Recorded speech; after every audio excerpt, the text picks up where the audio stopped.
And for more on this and other domestic issues, we're being joined now by Florida Democratic Party Chair Mitch Caesar and GOP strategist Ken Vecchio. Gentlemen, thanks for joining me tonight. So as you already heard, a court today has moved to allow AT&T and Time Warner to merge. They've still got to overcome the DOJ, but this puts them one step closer to that deal. Time Warner owns a host of TV networks, including HBO, TBS, HLN, and most notably CNN. So in terms of these big media mergers, what's this going to do to the political landscape when the same talking points are spun everywhere you look, because all the mainstream media is owned by the same 2 or 3 companies? Mitch, I'll let you take the first swing at this, and then Ken, I'll get your thoughts on the other side. Well, first of all, let me say as a lawyer, I was very concerned about this case. Remember, Donald Trump commented on this case last fall and was against it. The judge wrote a 200-page opinion, which is highly unusual, saying the government had no case in their objections and didn't think it was anti-consumer. I think any consolidation, whether it's politics or business, I think I'll agree with Senator Ed Markey of Massachusetts, who today said he has some problems with for the consumer with this. I think it is a concentration. Yes, CNN is part of the deal, but I think it really goes beyond that. And that is, we have more mergers that are going to come because of this precedent. Some just to survive in the similar industry like Sprint and T-Mobile. Some in other industries like Aetna and CVS.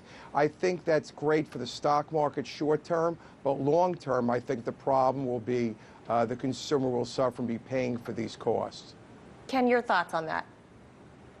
Well, this former judge disagrees with the judge in this merger case.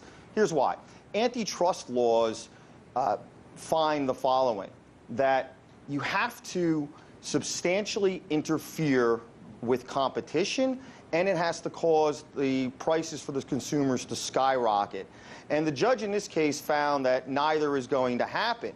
But as the president did say, this puts too much power in the control of too few hands.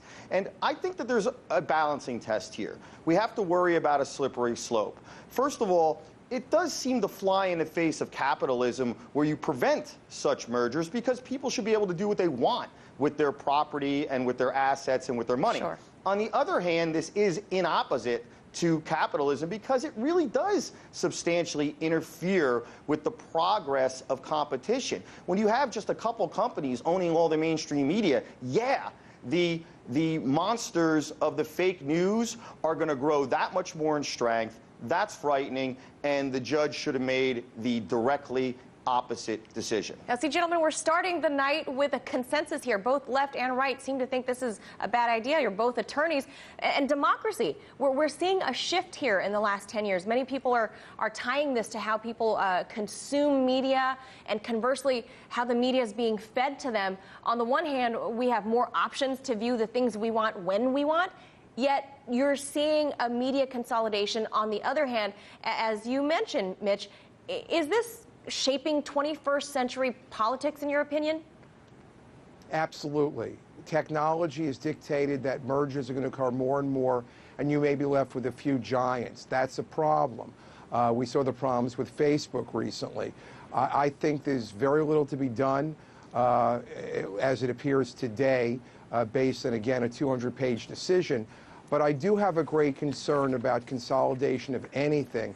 And I think politics is being run by that because of the data that we've learned about in the last couple of years and its impact.